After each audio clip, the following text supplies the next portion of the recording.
Hey everybody, watch this review here, and I have monsters in my pocket.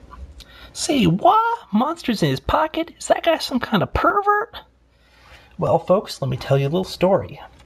In 1990, a company called Matchbox, which would later be purchased by Mattel, put out a series of figures which probably had become one of the more defining elements of my life, or at least my early childhood / adolescence.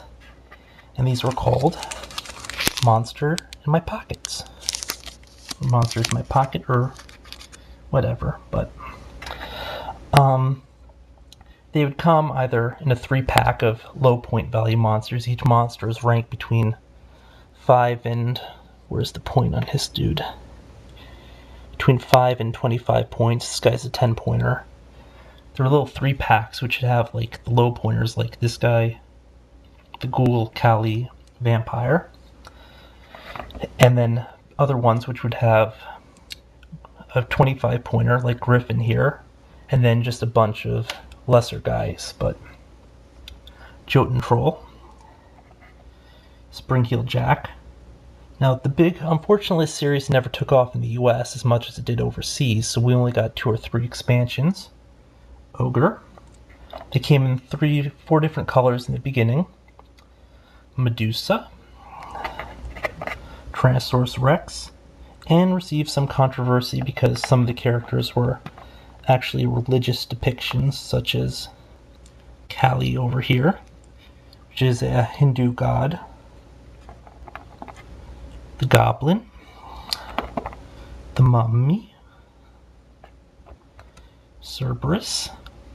But I mean, just look at these. These are just like the ultimate like little toys for like if you're growing up and you're into monsters, or after you get stuff like this, you will be into monsters. Cyclops. I actually grew up on like the old Sinbad movies and stuff because my dad was a huge fan. Sinbad and the 7 Voyages, or the 7 Voyages of Sinbad, and you'd see him fighting skeletons and stuff. Triton, also known as Poseidon. The Mad Scientist. The Gremlin. Love that guy. Another Ghoul. There were 58 figures in the original series. I have most of them, but I've misplaced them, and of course I've had many duplicates. The Vampiress.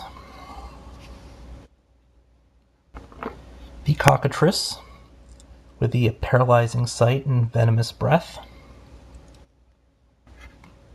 The Witch. The Red Cap. I mean, I hope at least some of you are familiar with the series, just because this really was something that just really influenced me. Manticore. But if not, I mean, you should probably check these guys out, or at least look them up a little bit. I think they actually run for a bit more pricier on eBay nowadays. I saw a recent batch for like 50 of them close for something like $60. The Beast. The same Beast from Beauty and the Beast, by the way, which Disney hadn't made a movie for at that point. Phantom of the Opera. And the detailing on them was pretty cool for what they were. Look at that. I can't really see a ton though. And then of course, let me just show you some of the Great Beast. The first one in the series. I think it was the only one that was really created by them. I don't think there's an actual story behind the Great Beast. The Monster, aka Frankenstein's monster. Now this is I don't know what the hell this is. It was like an angel or harpy. It's from Series 2. Series 2, they added neon colors and they upped the point values. So like you wouldn't have 5 pointers, the minimum would be like 2. And the minimum would be like 10, and the maximum was now 30. Such as on Swamp Thing here. And a Chimera.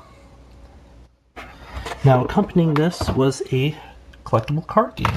Well, not collectible card game, but there was a card game that came with it. I can't find my cards right now, but it also had collectible cards. Let's quickly open this pack. I bought a box of them off eBay recently. But recently I mean in the last 2 years. Actually, I think I bought like a whole well, I mean half a set of the cards. Same day I wrecked my car. Like 2 or 3, actually it's more like 3 years ago, but then after that I managed to pick up a blister box and complete the set. But you used to be able to find these at 7-Eleven, so I'd always be wanting to go to 7-Eleven and just pick up another pack of these. But you have Charon here. He was the gatekeeper who took a coin to carry souls across the land of the departed. Beast. I mean, look at the art in these two. These were just awesome, awesome cards. I mean, everything about the series is just like off the hook. Here's the comparison to the figure. You'll notice they even kept within the same image of the figure and everything. Or the same pose, actually. Chimera. Right here. An old Greek monster. Head of a lion, head of a goat, and head of a snake. It was killed by, I think, either Perseus or Theseus or one of them. Tyrannosaurus Rex, not a real monster, but in a later series they would do like just dinosaurs and stuff. Of course, those ones were in the US and I wasn't collecting by that point, but it's just a really stupid looking pose for a Tyrannosaurus. He looks like he's gonna punch somebody. And I mean, Tyrannosauruses really had tiny, tiny arms, so, and they only had like 2 fingers in the arms, so this really isn't correct at all. But it doesn't really matter, because I mean, it's just such a cool series. The Griffin.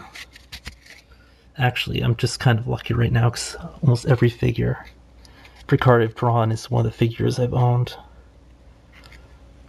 Check it out. Very nice looking. Absolutely loved this series. And this stuff was like art. Oh, and the Great Beast. And here's the Great Beast for comparison. I mean, this was really my first early real love in collecting. I mean, I collected a lot of stuff before it, obviously, but like, of course, Ninja Turtles and Ghostbusters and so forth. But, and of course, each pack came with a few of the stickers for the assembled picture. Actually, let me quickly show you the mural. I should probably stick them onto the stuff at some point, but the mural basically goes like this to here, to this, to this, to this, to this. Actually, I'm still missing a few pieces, I think. And each one has like a few monsters hidden in it. Like you can see the back of the ghoul here, Tengu, who was actually my favorite. I ended up like begging my mom back then to like get me a of course I was way too old for it, but get a pajama top with just like Tengu's character on it, which of course obviously didn't fit me because by then I think I was too old for it. But that, I think it was actually a couple of years after the actual release of the series, or maybe it came out when the series first came out, but I can't really remember. And the monster there, or Frankenstein's monster. I mean, just look at that. Werewolf. Werewolves are my favorite monster, my favorite type of monster. I had a green and a purple werewolf. I can't find either right now. This guy's not actually a figure. She's not a figure either. They're just random human characters mixed in, but if you look right here, you can actually see Skeleton, which is one of the 5 pointers.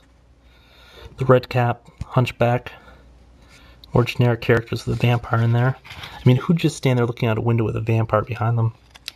Crazy people. But yeah. I mean, this is just a really, really awesome, awesome series. And, you know, I'd recommend looking it up just because, I mean, really, these figures were like coolly detailed and everything, and they're kind of just really cool little knickknacks.